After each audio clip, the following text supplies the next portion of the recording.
Okay, so we should be live on LinkedIn now. We should be live on Facebook. Instagram should be good. I'm just going to double check that. But YouTube's good. Twitter's good. Twitch is good. Daily Motion's good. Okay. Just checking. Okay, we're good. Okay. Thanks everyone for tuning in so far. Obviously, thanks for being so patient. I obviously had a little bit of a technical difficulty there. But we're here now and we've got Lisa here. That's great. So, hey guys, welcome to the CPD Junkie podcast, where we bring you interviews with dentists sharing their CPD stories and journeys from around Australia. What better way to learn than to follow those who've already done it before? CPD Junkie is Australia's most comprehensive CPD. So head over to cpdjunkie.com.au and become a member for free to access the full features of the site. I'm your host, Laurence Doan, and tonight we are joined by Dr. Lisa Liu. Growing up, Dr. Lisa Liu has always known that she wanted to be a dentist. Lisa grew up in Hamilton, New Zealand, before moving to Brisbane to study dentistry, graduating from the University of Queensland with first-class honours in 2016. She then moved in Brisbane and now works in Brisbane West. Taking pride in upskilling and keeping up to date with the latest trends, Lisa has attended multiple courses over the last 5 years. Lisa has a particular passion for restorative work, especially cosmetic and rehabilitative cases. Dr. Lisa Liu, welcome to the show. Hi, thank you. Thanks, Laurence. Thanks for having me. That's all good. So you've been out for about 5 years. Tell us about your CPD journey so far. Oh, where to begin, hey? I think you had Dr. James Tran on earlier a couple of weeks ago, and yes, I am in a similar situation to him, like still broke. So I graduated from UQ, and I'm sure everyone has had like the same experience. You come out of uni and you go into the real world and you're like, I don't know what I'm doing. So like, yeah, you got the basic bread and butter fillings and stuff like that. But it's like a lot of the talk, a lot of the ins and outs, you know, working with people who aren't there, working with people who are paying money, working with your staff members, and then on top of that, actually recalling and reviewing your work, having people come back with sore teeth, post-op sensitivity, all these kinds of things. So when I first started out, I worked quite close to home, and I was the only dentist there, and I kind of like built up the practice over time, and I got so much faster. I was like really proud of myself.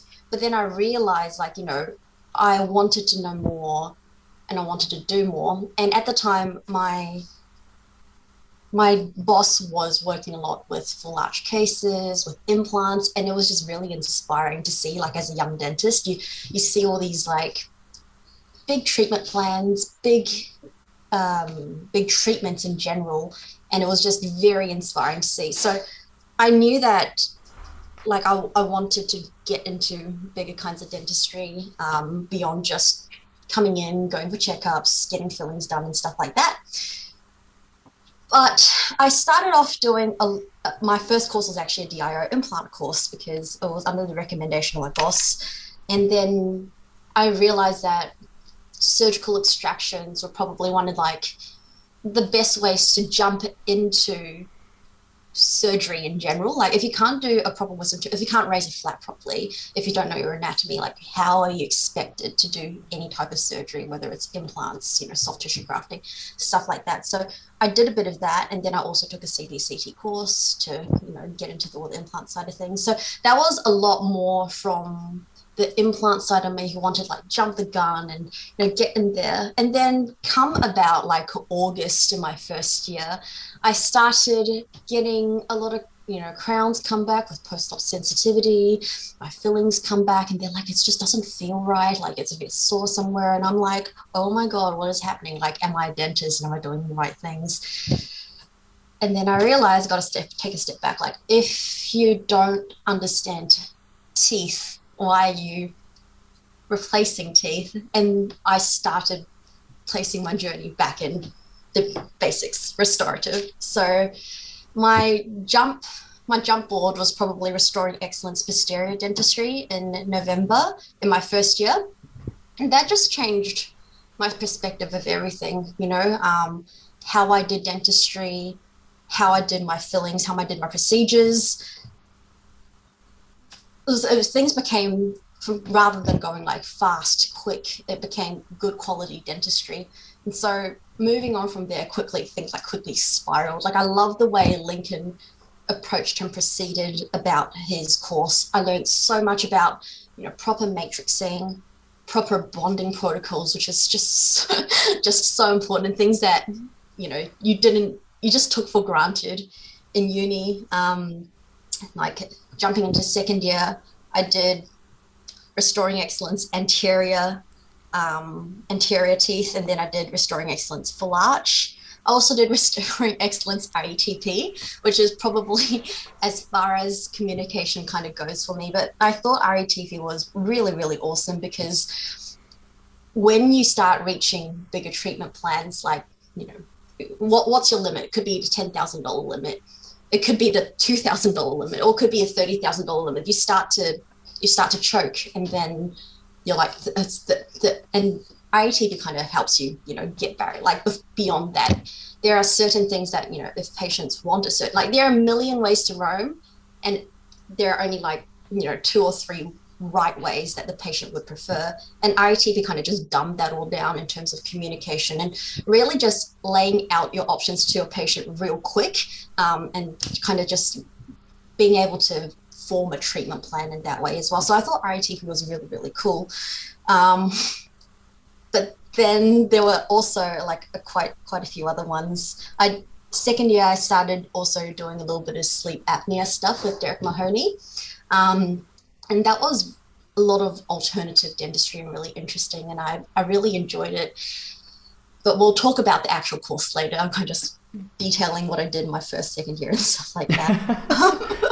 Let's slow it down a little bit. Let's slow it down a little bit, hey, for our viewers, because they're probably trying to follow. So this is my understanding of your timeline so far, if I'm not wrong. So you're out 8 months before you've already taken an implant, you've taken a surgical course. Is that right? Yes. Okay, yes. so this is because your mentor slash boss at the time was doing these sort of things, and he was encouraging you to take it on. Is that right? Well, yeah, that's right. And I'm not saying it's a bad thing, but it was definitely. If I was to redo it again, I'd probably go back to restorative first. Yeah. You would go to restorative first. Yeah. Okay. So you would do the restorative first before jumping into these ones. So you felt like at that time, it was a bit too quick. Is that right? Like your skills weren't level. Yeah. Considering my first course was an implant course, it's like months out I'm doing an implant course. Like why? Yeah. Well, look, hey. For a lot of graduates that'll probably be listening, that's the things that are on their mind. The first things are ortho. They're thinking about implants. They're thinking about these things, and but you've done it, and you felt that it was a bit too quick. You felt like you should have touched up on the bread and butter stuff because you're, like you said, at that point you're having issues with crowns not fitting. You had post-op sensitivity, and these are those things that made you realize, wait. Before getting into that, I wanted to touch up on the bread and butter stuff. 100%, yeah. So that would absolutely be something that I would just like say to any young grads here. Implants look so cool, but if you can't do your fillings properly, then implants are still cool, but you still can't do your fillings properly. It's like, the patient, how's the patient going to build that trust for you if you can't do their filling properly? How they're going to invest thousands of dollars into what you're telling them to do when you can't even do a simple $200 filling, let's say, Yeah. No, I follow your train of thought. So, okay, we get to this point, you're 8 months out and you're having these issues. Obviously, this is a tough period, and then you've decided that you're going to invest heavily into it. And when I say heavily, you meant hard. Like, these courses aren't cheap. So tell me about your mindset at this point when you've decided that, instead of going for maybe a weekend course, a couple weekend courses, you've decided, I'm just going to go ham and go hard. Train of thought. This is very interesting. There was no train of thought. I was just like, how can I be a better dentist to my patients? Because I'm sure, like, as dentists, we're all probably OCD in some way. But it's just that we take pride in our work. Like, I'm sure a lot of people do. And for me, I'm like, what is the best treatment that I can offer my patients? And I was doing anterior fillings, the color wasn't right, the shape wasn't right, like everything wasn't right. I was doing posterior fillings, like not necessarily debond, but posterior sensitivity, or the shape wasn't right, stuff like that. Contacts not touching, all these things. And I just, like, once I got that posterior course and I realized that, I was like, poof. I just wanted to do so much more. I'm like, there's a whole world out there where I can do so much better work. Why don't I learn about it? Because I don't want to have my patients come back in 6 months' time and have myself staring at my own work and be like, is this the best you can do? Like, that's not what I want to be. So I guess it is partially for my own ego, but also for the patient's benefit as well. So I just wanted to know more. I just wanted to do a lot more. I wanted to do the best treatment for my patients. And at that time, I didn't really care about how much money I was spending. I mean, most people should, but I was just like, hey, look, I'm learning so much. And it's kind of almost addicting in a way, where all of a sudden you do this work and it just looks so good and you're so proud of yourself, and you're like, maybe I can do more. Probably I'm sure everyone has like this little ambition in them where they just want to do better, be better. And that was, like you said, that sparked a whole chain of attending lots of different courses. Sure. Yeah. So would you say that it was recommended to you from someone, or was it something that you just came across and you're like, this sounds like something that's fit for me?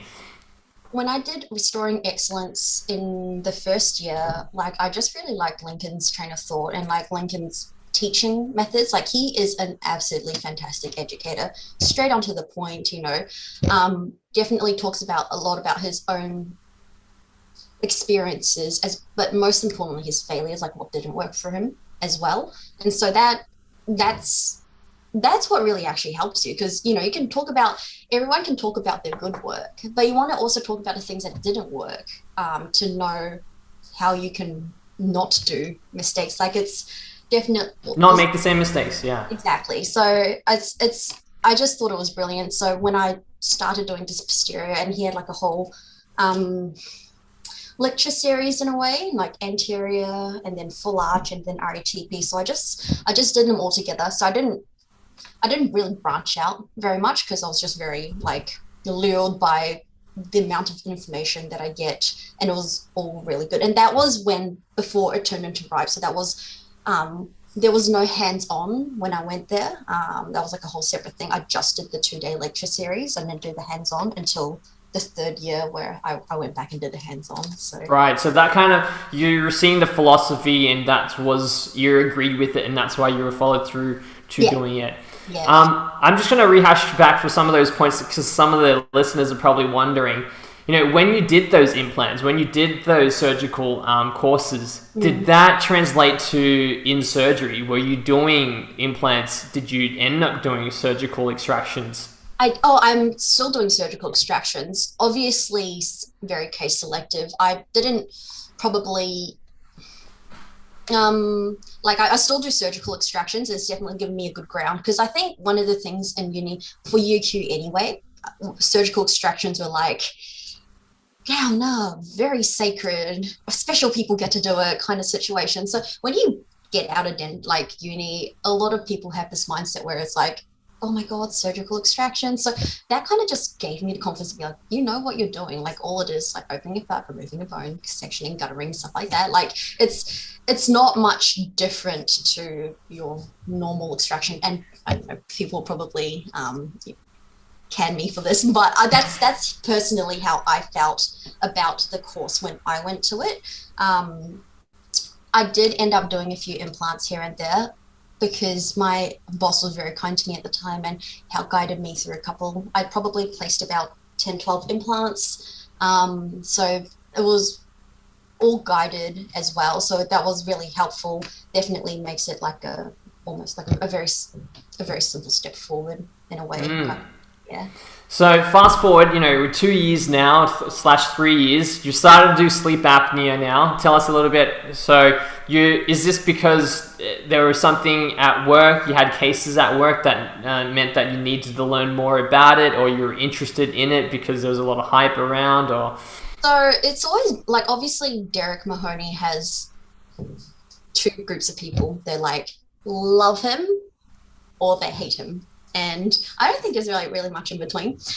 But you see, obviously it's a very kind of alternative side of dentistry.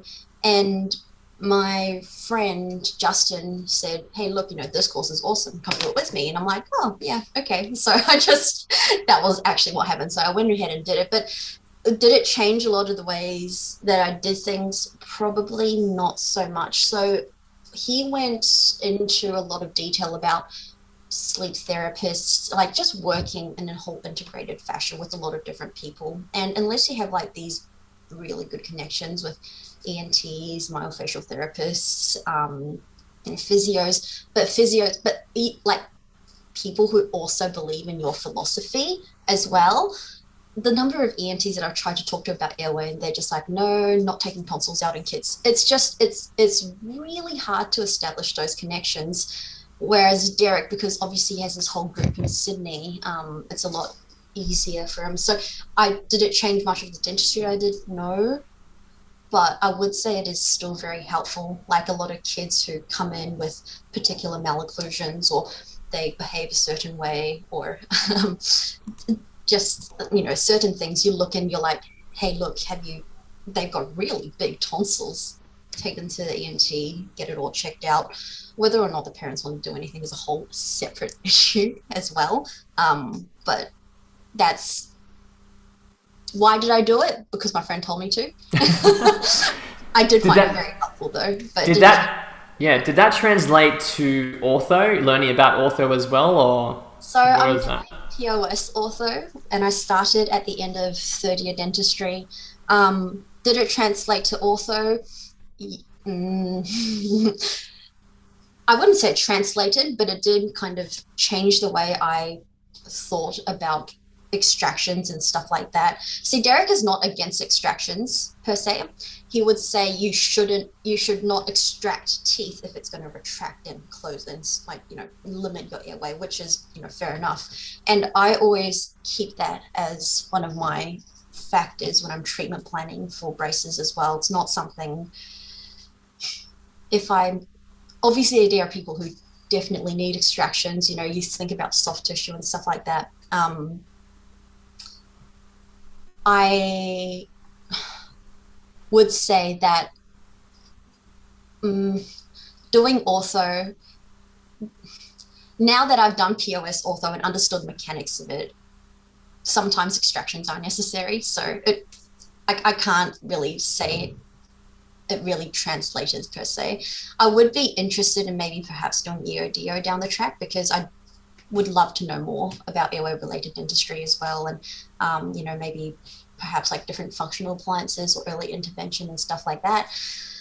But given the load, I think you bring up an interesting point. A lot of people attend one particular ortho maybe structured course, let's call it, and then they feel like that's enough to kind of be enough. But what you're saying is that after attending one, or even halfway through attending it, or I'm not sure what stage you're at, but even after attending it, you still feel compelled that you need to go and attend another one to learn more.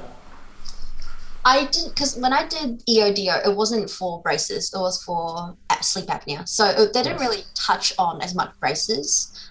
It was just kind of a philosophy about, mouth breathing, how airways affect, jaw development in some senses, but also just general health in general. I did POS because my bosses do POS. So our whole system is based on POS. And for me to jump through to EODO and order different brackets and use a whole different system, to me, it didn't really make sense. And I know POS is very strongly structured, very good support system. So if you did, run into trouble, and the main important thing is POS is very similar to traditional ortho in the way they do it. So if you do run into trouble, then at least it's more similar to what traditional orthodontics is like. Whereas if you run into trouble with things like EODO and stuff like that, I find that it might be a bit more difficult to defend yourself when it comes to it. That's my personal thoughts on that. Like, I would love to, get my foundations of POS correct first, and then move on to EODO down the track. Once I lay my ground for ortho and get it all right. Yeah. So, I mean, and this is all encompassing to trying to, your aim is obviously trying to do more cosmetic and more rehabilitative cases. Some of our listeners are probably wondering, you're spending a lot of money. How do you get these kind of cases to kind of come about? Is it because of the way the practice is built and you've been able to kind of see how that's translated? Because sometimes people attend these big courses, but don't actually have the patients lined up for it. Yeah, 100%. So, how do you get big cases to come to you? Just be honest. Like, if you see a whole mouthful of erosion, like an acid wear, and then they come to you saying, I want to fix my front tooth, you talk to them, you're like, yeah, I can fix it, but it's going to break in 4 months, and I'll charge you full price to fix it up again. Like, that's one way. Or alternatively, if you do want to fix it up long term, we can look at doing X, Y, and Z and stuff like that. Like, there are definitely certain things that I feel like if you're honest with your patient, you tell them the truth, and they'll feel your honesty seep through. And that's what I'm saying, this from personal experience, because a lot of my patients say that they feel comfortable because I'm not trying to just rip them off. Like, it's letting them understand and letting them own their problem. Like, taking photos is 100% my go-to. Like, it's a non-negotiable thing. Like, I have to take photos. And then patients will sit up, they'll stare at the computer screen. It is very confronting, but also very helpful. And we'll look at their front teeth and I'm like, tell me everything you don't like about it. And then I can say, well, this is what we can change, this is what we can't change. And then, and then they realize, and then they understand, and they'll come back, and that's when I think things will sort themselves out. And, say, for example, like crowded teeth or something like that, and they're like, I want veneers. You put your teeth, you put the photos up and you're like, yeah, I can make veneers. They'll probably come out this way if you don't want them to look, if you don't want to, destroy tooth structure. Or we've got to shave the teeth all the way down here, and I'll, kill your nerve and give you root canals and stuff like that. And you'll probably pay a few $1,000s for your root canal. So, like, what would you prefer? And it's, the photos are just an absolute must. If you're a new grad and you want these cases, get a camera, 100%. Practice your photography skills, and start kind of just presenting on the spot. Like, you don't necessarily have to make a treatment plan on the spot, but it's letting the patients see their own teeth from a different perspective, and then they'll know a little bit more about why things can or can't work sometimes as well. Yeah. I mean, okay, so I'm going to pivot a little bit here. So you've previously spoken at the Right Midwinter meeting about your struggles as a young dentist, working really hard and still feeling empty on the inside. Tell us a little bit about that, and have there been more struggles since then?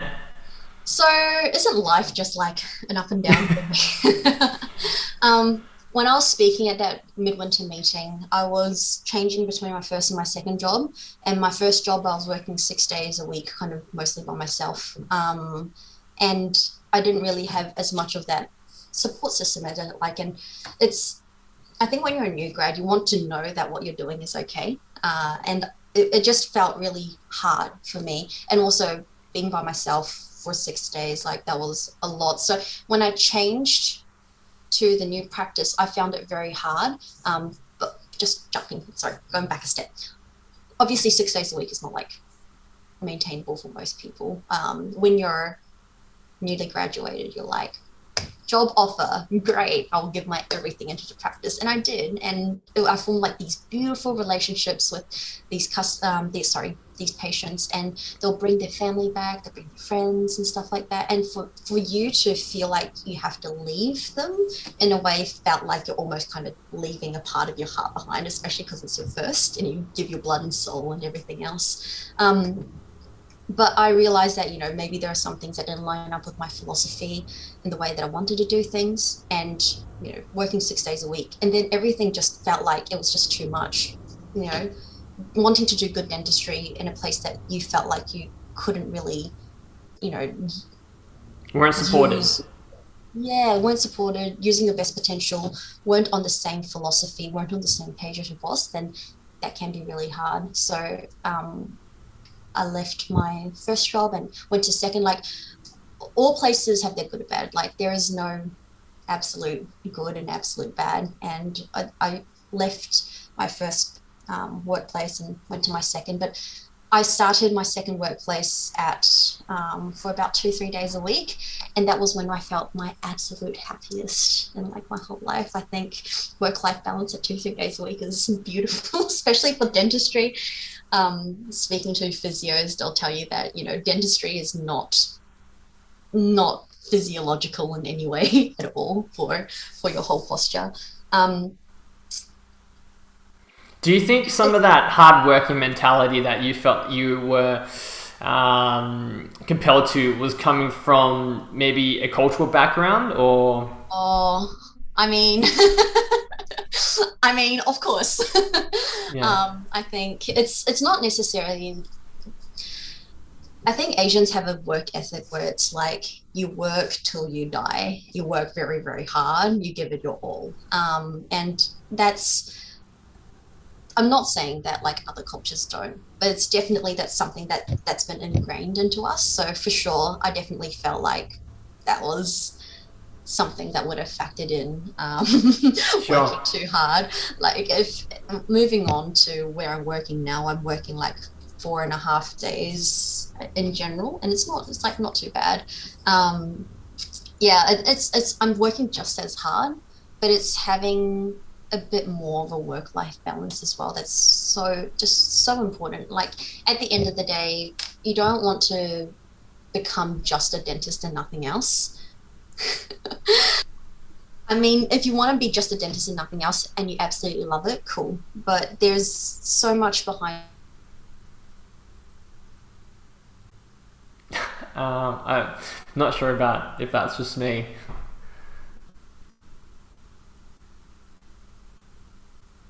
I'm just gonna check. Sorry guys, it seems like it's just me. It seems like it's us. Let's just see if we can get Lisa back.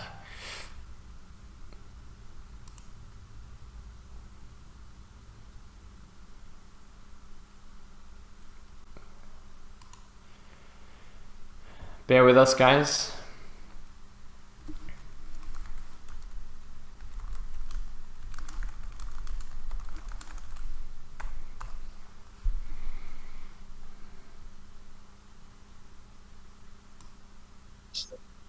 Oh, we've got you back now. Here we go. Oh, sorry. We lost you midway. Midway, we were talking about how being, if you like dentistry and you want it to be your life, that's okay. But if not, there's also about finding that time for yourself, finding yourself and loving what you do. Yeah, and also just looking after your health. 100%. Like, if you're bending over for 8 hours per day and you go home and you're looking at a computer screen and you're still doing this, like, you really need to do this.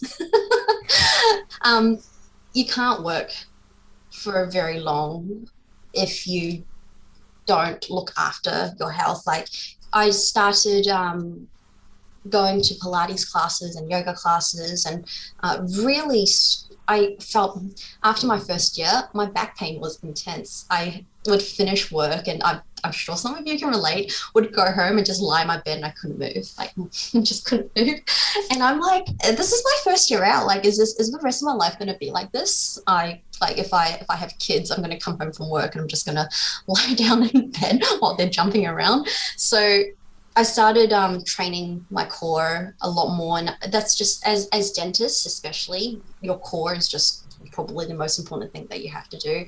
I found really Pilates really helped, and also like posterior chain strengthening back and stuff like that. I really found joy in that as well. So decided to pursue it just a little bit more. But beyond that, yeah, like just making sure that you are healthy, but also mentally healthy as well. Like if you are, you know, doing dentistry and all you're thinking about is dentistry, or all you're thinking about is how your dentistry is good or like is bad, especially because I know we tend to focus on the bad things a lot, then, you know, come back and be, you know, remember what the important things in life are or stuff like that. There's so much beyond work, and it's, you know, taking his time. Sometimes it's really important to even just take a week and then just, you know, maybe lie in bed and do nothing, or maybe sit with your favorite book and just read, or just sit and be grateful for 3 things around you. There's just so many things that, you know, it's after leaving and kind of being very tired, and then I had to come back to work with a different mindset to make sure that it wouldn't have happened again. And, you know, just putting yourself first is really, really important. Physical health, mental health, these 2 things should absolutely, you know, go first beyond work. Yeah. Just to rehash in some of the things that you're talking about, mental health, you know. Have you read the book Subtle Art of Not Giving an F? What are your thoughts? Like it's like it's the first book that kind of helped me enter the self-development world. It's good. I like it. I think it puts a lot of things into modern day perspective about things, which is great. Like, you know, at the end of the day, we are just, all these things that happen in our life are infinitesimal in the grand scheme of everything else. Like, yeah, sure, like maybe your crown insert didn't go well, but you can go back and recut the crown and put another one back on, and yeah, that might suck, but hey, look, we move on. You know, we so much focus on these little things, and sometimes you're like, in the grand scheme of things, like what does it matter? Oh, did we lose you, Laurence? You can keep going, you're still there. Yeah, so I think, yeah, definitely coming back and focusing on mental health, focusing on, it sounds really stupid, but knowing what's important. And that's probably the better thing to do. There's like a whole list of, if you want to go down the mental health track, there's like there's a whole list of really good self-development books. Just, I went on Audible and kind of just went through them one by one. And some will sing to you and some may not.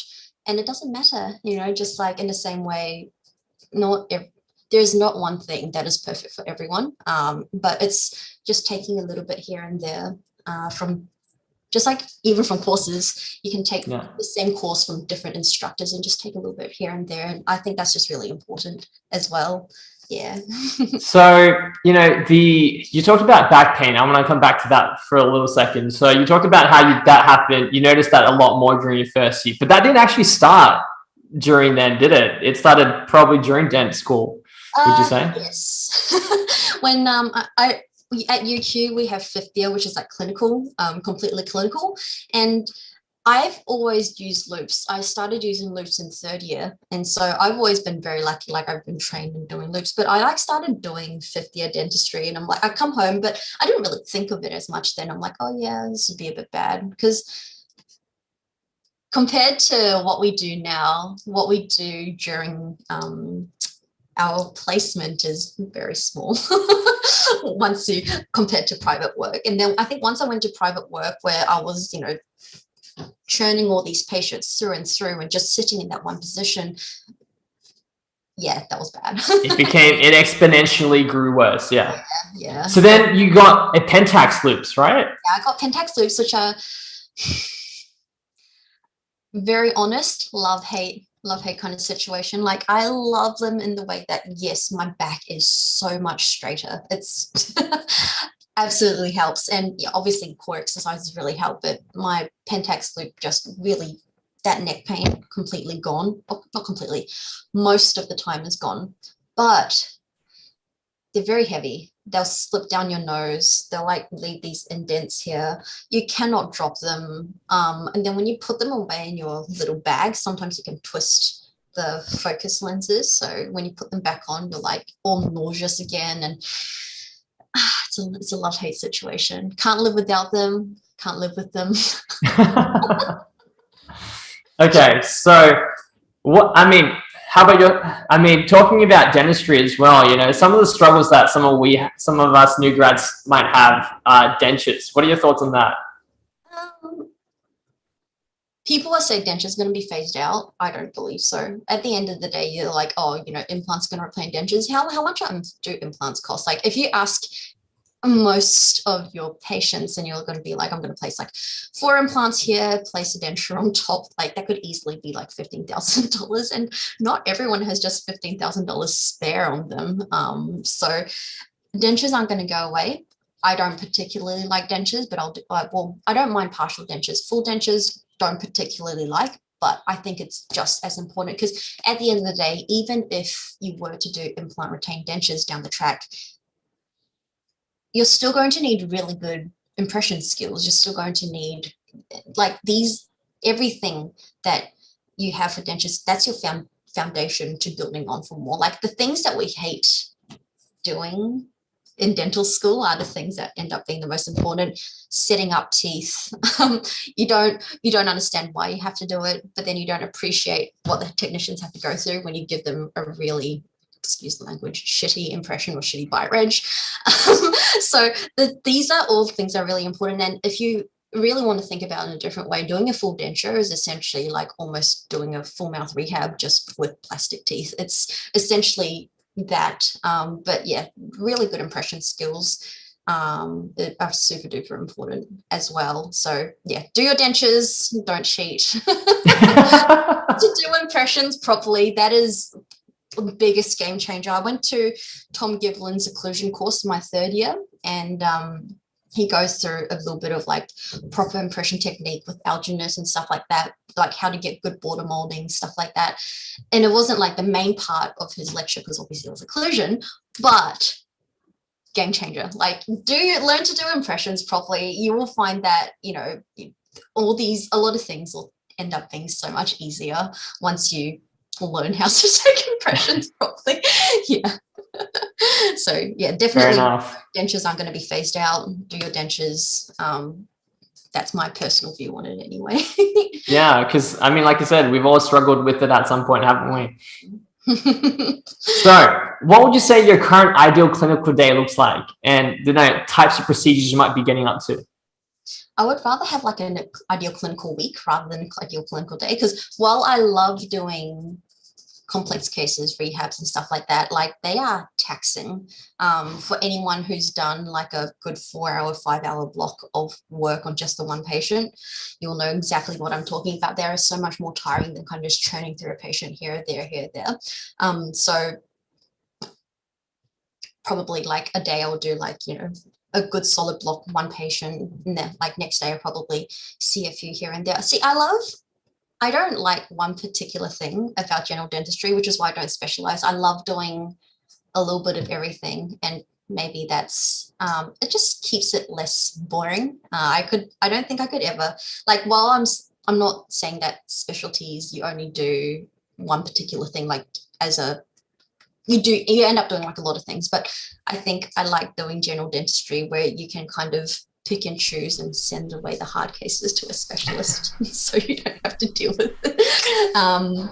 So yeah, like my ideal kind of week would have like maybe a day of like big cases, and then like the rest of the week would be kind of, I like having longer blocks of appointments. I like doing quadrant dentistry. first of all, like how much easier is it to get it in and out of the way, get your contacts right, stuff like that. Have the patient not come back, and you don't have to wait 10 minutes for an IDP every single time.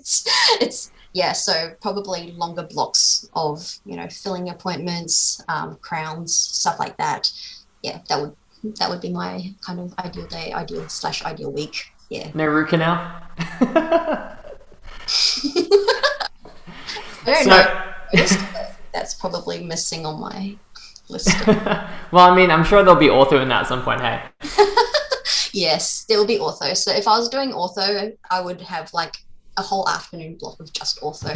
Makes it so much more efficient. And I say afternoon just because most of ortho patients are teenagers and it's after school. So whole afternoon block of ortho somewhere, and then I don't have to like see them throughout the day and stuff like that. Ortho is like a whole other love-hate relationship kind of thing. I'm sure people who do ortho can relate. So Is it the patients, or is it what is involved in it, or is it the timeline of this? A little bit of both. It's more like obviously like maybe I'm just getting into it. There's like bracket positioning, the bracket's falling off. Mostly kids complain, and then they don't brush, and it just like irks me. You're going to get white spot lesions, but you don't care. But you're going to get white spot lesions, and then if you don't care, like, how can this be okay? You don't understand. I think that's obviously the dentist inside everyone talking. But like, honestly, just looking at the progress for a lot of these kids, in the first 6 months that you do ortho, you're lulled into a false sense of security. Like, this is game changing, absolutely awesome. It's great. I think ortho is one of the pillars of things that you should know. At the end of the day, like you can't do a lot of good rehab work without having your teeth in a proper position to begin with as well. So, which is why I did ortho to begin with in the first place. And what you don't really want to do is kind of keep needing to refer people out, which is, I mean, it's fine to refer, but often getting the patients back is a whole other ball game and stuff like that. Unless you interact really well with the orthodontist, sometimes you might lose them as well. So that's why personally I like to oversee it myself. And if there's like minor changes, or if there's like an adult patient who does need just slight repositioning of teeth before they get, some bigger work done, then you can just handle it yourself. Maybe charge them a slightly cheaper price or something, but it's definitely, it's nice to be able to just handle it on your own. Yeah.